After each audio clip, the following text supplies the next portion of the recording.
Bonjour à tous et bienvenue sur la chaîne.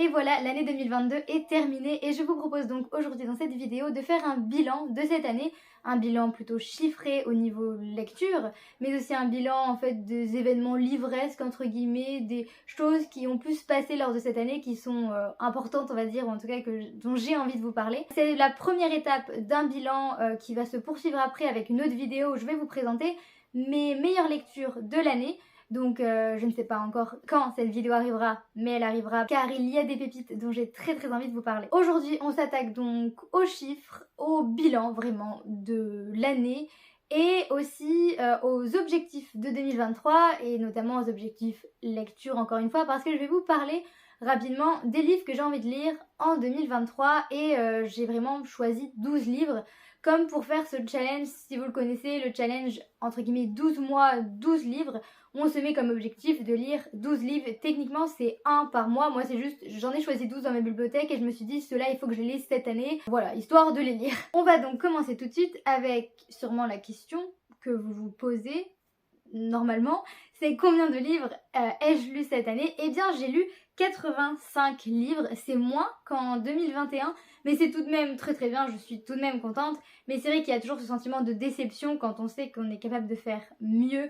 Mais après, je sais que l'année dernière, j'avais relu beaucoup de BD, comme par exemple la saga Les Sisters, ou la saga Lou, ou la saga Les Filles au chocolat en BD. Donc il y a tout de suite rapidement une dizaine de tomes, ça fait vite monter les livres lus.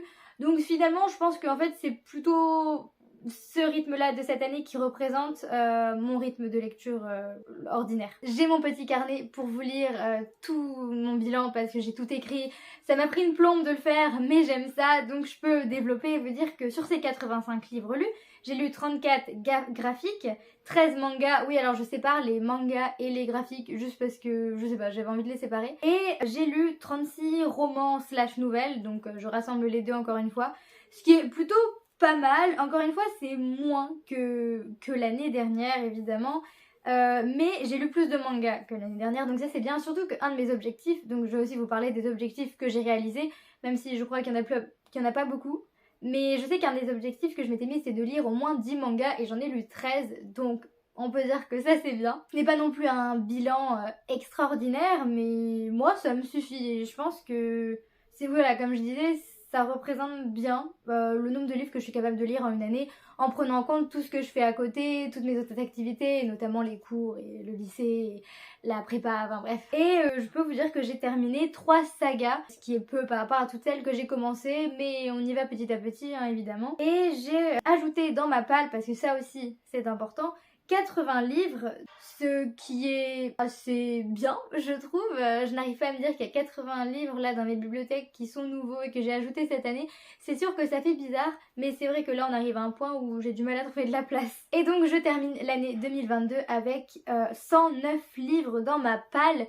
Elle a énormément augmenté avec Noël et mon anniversaire où j'ai eu énormément de livres. Enfin pas énormément, mais j'en ai eu pas mal un peu par-ci par-là, puis je m'en suis acheté aussi, je suis aussi coupable, donc c'est vrai qu'elle a grimpé en flèche en décembre puisque je crois que j'ai ajouté au moins une vingtaine de livres d'un coup, donc bon, c'est de ma faute. Comme vous le voyez, c'est un bilan qui se fait assez rapidement, donc je vais aussi vous partager ce que j'ai retenu par rapport à mes créations de contenu cette année, parce que je compte aussi par exemple le nombre de posts que je poste sur Instagram, parce que pour ceux qui ne le savaient pas, je suis aussi sur Instagram où je fais aussi du contenu sur les livres, et donc j'ai posté 52 posts, dont 13 chroniques. Donc les chroniques ce sont les critiques de livres, et encore une fois c'est moins que l'année dernière, mais c'est plutôt bien quand même. J'ai surtout beaucoup de chroniques en retard en fait, avec beaucoup de livres que j'ai lus récemment et que je n'ai pas encore pris le temps de faire la critique. Donc j'aimerais bien que ça soit fait au moins en 2023 pour que je sois à jour. Et ici sur Booktube, je dois avouer que je n'ai mis que 5 vidéos, et là encore c'est moins que l'année dernière, parce que l'année dernière j'avais réussi tout de même à mettre 12 vidéos, ce qui était très bien pour ma part par rapport aux cours, etc. Là j'avoue que je sais pas ce qui s'est passé, mais j'ai eu beaucoup plus de mal avec la rentrée, etc.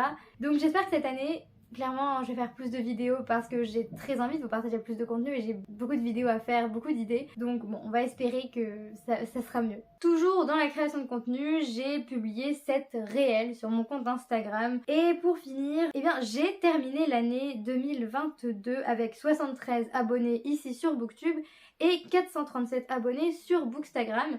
Donc j'ai bien grimpé par rapport à l'année dernière encore une fois. Donc je suis plutôt contente de ça. Au niveau des événements livresques qui peuvent toujours vous intéresser, eh bien j'ai participé et organisé plusieurs LC. J'ai lu en LC, donc en lecture commune, La Reine sans Royaume de Holly Black, mais aussi Inheritance Games ou Le Chant d'Achille de Madeline Miller, dont je vous reparlerai bientôt ici. Ça a été toujours des très bonnes lectures et des très bons moments passés. J'ai participé aussi à des challenges comme le bouquin ailé de Lise aux étoiles, qui est une amie qui se trouve seulement sur Instagram, mais aussi au ridathon de la team Pas Ouf, toujours sur Instagram.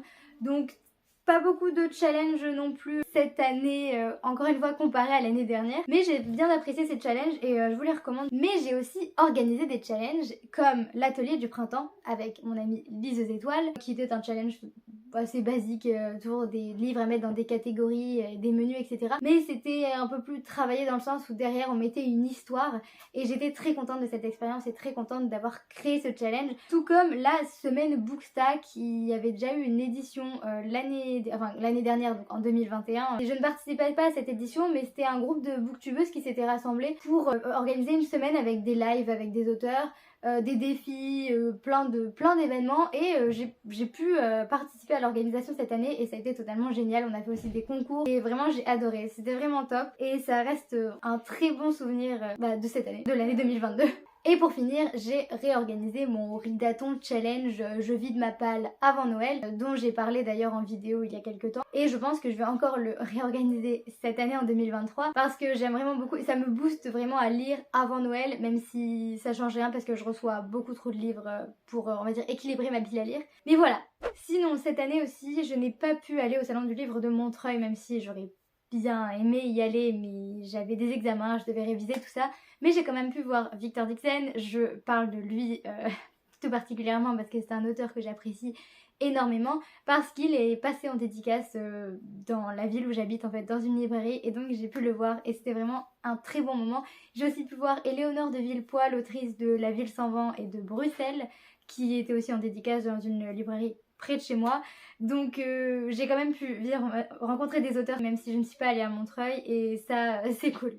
Par rapport à mes objectifs de 2022, je peux vous dire que j'en ai réalisé pas mal, notamment lire 60 romans, BD, manga, etc. Donc lire 60 livres. J'ai aussi terminé la saga Phobos que je m'étais dit de terminer. J'ai lu plus de 10 mangas. J'ai atteint les 300 abonnés sur Booksta puisque je suis même arrivée à plus en fait. Et j'ai aussi lu Le Syndrome du Spaghetti de Marie Vareille qui était une très bonne lecture. J'ai lu les 4 tomes de Heartstopper, enfin surtout les 2 derniers tomes parce que les 2 premiers je les avais lus en 2021 si je me trompe pas. J'ai lu le 2e préquel de Labyrinthe, j'ai lu aussi Le Chant d'Achille et j'ai posté 30 posts sur Bookstagram. Alors c'est plutôt un très bon bilan au niveau de ces objectifs, bon surtout au niveau des livres lus en fait parce que c'était mes seuls objectifs on va dire, sinon c'était poster autant de trucs, et finalement j'arrive quand même à remplir ces objectifs et donc j'ai préparé mes objectifs de 2023. Rien de bien différent, tout simplement lire 60 romans, enfin j'ai noté 60 romans mais en fait je voulais dire 60 livres en général, poster 60 posts dont au moins 30 chroniques, poster au moins 10 vidéos sur cette chaîne. On verra, c'est des objectifs mais j'espère pouvoir les cocher à la fin de l'année, notamment aussi terminer 3 sagas. Et j'ai aussi un petit challenge en préparation, bon c'est plutôt sur Instagram, avec une amie. Je peux pas trop vous en parler maintenant parce que c'est secret on va dire, mais j'en parlerai sur Instagram bientôt et je pourrais faire une vidéo aussi ici parce que vous pouvez aussi y participer. Vous voyez, c'est juste un challenge avec des catégories, des menus, etc. Mais je suis en train de préparer tout ça et je vous tiendrai au courant. Voilà pour les objectifs, le bilan. Je ne sais pas si tout cela est très intéressant, mais ne vous inquiétez pas, on va passer à la partie que vous attendez sûrement. C'est la présentation des 12 livres que je veux lire cette année. Des 12 romans, parce qu'on a ici que des romans, mais des livres qui m'ont l'air d'être de sacrés pépites. Je ne vais pas vous faire de résumé, je vais juste vous dire quelques mots sur ces livres. Et je vous encourage bien sûr à les lire aussi parce que ils ont l'air incroyables. Et tout d'abord c'est L'Antidote mortel de Cassandre Lambert que clairement en fait je voulais lire en 2022 mais bon ça l'a pas fait. qui est une duologie qui a l'air tout simplement incroyable. Je ne vois que des très bons avis. En plus, Cassandre Lambert a sorti un nouveau livre fin 2022 et va sortir le deuxième tome de cette nouvelle saga en 2023. Donc écoutez, il faut que je me mette à jour dans ces livres, ça a l'air incroyable. Une histoire de fantasy avec 3 personnages, 3 destins aussi liés qu'opposés. Voilà, tout ce que j'ai à dire c'est que il a l'air incroyable. Je pense que vous commencez à comprendre mon amour pour les Twisted Tales, cette collection de réécriture du conte de fées, enfin de Disney quoi. Et là c'est celui sur Alice au Pays des Merveilles. J'ai lu celui sur Réponse dont je vous parlerai aussi bientôt. J'ai très hâte de le lire parce qu'il a l'air simplement génial. L'histoire me donne très envie et c'est encore une fois un gros bébé donc je pense que je ne peux qu'aimer. Ensuite on s'attaque à une suite de saga, c'est le Grisha tome 2. Là encore je voulais le lire en 2022. Après avoir lu le tome 1 et faut que je m'y mette en fait, faut que je termine cette saga. Je n'ai pas encore le 3 dans ma pile à lire mais je pense que si je lis le 2 j'achèterai le 3 et puis il y a Six of Crows, il y a tous ces livres de l'univers de Leigh Bardugo que j'ai très envie de découvrir. Donc il faut se bouger un peu les fesses, donc ça encore une fois c'est de la fantasy. J'avais beaucoup aimé le premier tome, notamment en fait l'univers surtout et je crois que celui-là c'est celui que les gens aiment le moins si je me souviens bien des avis que j'ai pu lire donc j'ai un peu peur mais en même temps j'ai hâte de continuer cette aventure. Encore un gros bébé que vous connaissez, c'est La vie invisible d'Adi Larue de Vi Schwab. Un livre magnifique, un livre très long, un livre que je n'arrête pas de repousser depuis sa sortie parce qu'il est tellement long que je n'ai pas envie de le laisser traîner pendant des mois et je sais que si je le lis alors que j'ai des cours à côté, je vais avoir du mal à terminer ce livre en fait tout simplement et je vais surtout ne pas avoir le temps de l'apprécier à sa juste valeur. Donc peut-être que je vais me le caser pendant des vacances. Je n'arrive pas à trouver le bon moment pour lire ce pavé mais il a l'air aussi incroyable et juste l'objet de livre est magnifique avec sa jaquette et tout le monde a eu un coup de cœur pratiquement donc je sais que je vais sûrement avoir le même effet. Et on continue avec À la croisée des mondes, tome 1 Les Royaumes du Nord, encore une saga très connue, très appréciée aussi, que j'ai très hâte de lire, beaucoup de traits dans cette phrase décidément. Donc c'est le moment, j'ai trop envie de le lire, il a l'air incroyable, faut que je me lance. Maintenant on s'attaque à 3 pépites, je vous les présente un peu en même temps parce que ce sont 3 livres que je veux vraiment lire depuis que je les ai achetés, qui me tentent tellement, mais en même temps justement j'ai tellement envie de les lire et je sens que je vais les aimer que je ne veux pas les lire parce que je me dis après ça sera fini et je les aurai lus et voilà. Je sais pas si vous comprenez, moi je me comprends. Si vous les avez lus, mettez-moi en commentaire votre avis pour que j'ai envie de le lire ou alors pas du tout si vous n'avez pas aimé. Mais donc on a tout d'abord Éclat d'étoiles de Neil Shusterman. 3 filles, 3 garçons, une étoile maléfique. Je crois qu'il y a le tome 2 qui est déjà sorti et même le tome 3 si je me trompe pas. Donc je suis un peu en retard, mais si je le lis et que j'achète les autres tomes, je pourrais terminer une saga, donc ça c'est pas mal. Et là encore c'est ça, c'est du fantastique, mais ça a l'air vraiment vraiment bien. Et j'ai jamais lu Neil Shusterman pour l'instant, donc j'ai hâte. Et là je vous présente Tiny Pretty Things, la perfection à un prix.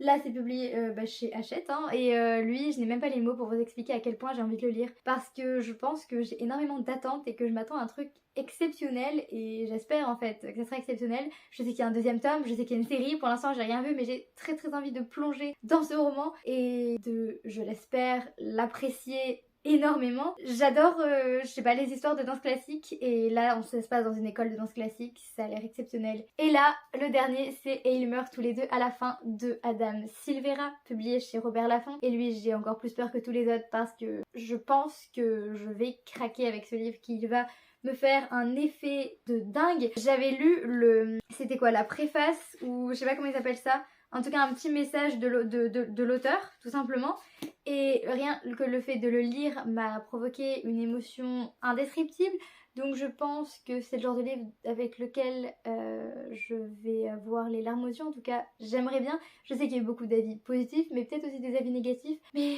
il a l'air tellement bien. Là aussi j'ai beaucoup d'attentes, j'espère ne pas être déçue, je sais même pas quoi dire. Et on arrive sur les derniers. Alors La rue qui nous sépare de Célia Samba, il a l'air très émouvant, je veux découvrir Célia Samba en fait, il est trop beau et il a l'air trop beau et c'est le genre de beau livre sur la vie je pense qui peut être très bien. On a Félix Crassier aussi qui est totalement autre chose, là c'est de H le Noir, c'est Sarbacane et c'est les aliens, des extraterrestres qui envahissent la Terre et notre héros découvre que le point faible des extraterrestres c'est les poils de chat donc il va essayer de sauver le monde en fait tout simplement et on m'a déjà dit que c'était très drôle, plein d'humour, un ovni en fait littéraire carrément.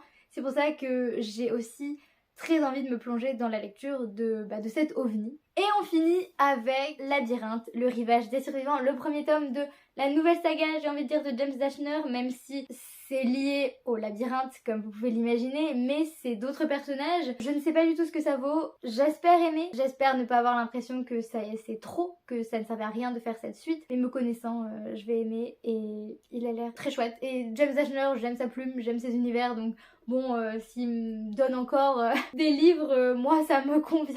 Et voilà pour cette première vidéo de 2023. J'espère qu'elle vous aura plu, j'espère qu'elle vous aura donné envie, qu'elle vous aura intéressé tout simplement. Si vous avez lu un de ces livres, mettez un commentaire. N'hésitez pas à me parler aussi de votre bilan de 2022, combien de livres vous avez lu par exemple, votre meilleure lecture, même si bon ça on pourra en parler dans une autre vidéo. Moi j'ai très hâte de lire tout ça, j'ai très hâte de défoncer mon score, peut-être pas de livres lus mais de posts, de vidéos, de tout ça. Je suis bien motivée à faire plein de choses, mais bon évidemment on peut pas faire tout ce qu'on veut dans la vie quand on a les cours à côté. Dans tous les cas, je vous souhaite une très bonne année 2023, je vous souhaite le meilleur et j'espère que tout se passera bien pour vous parce que vous le méritez. J'espère que vous allez faire de très bonnes lectures, faire de très belles découvertes, avoir des coups de cœur et surtout tout simplement être heureux lors de cette année. Et sur ce, moi je vous dis tout simplement à la prochaine dans une prochaine vidéo. Salut!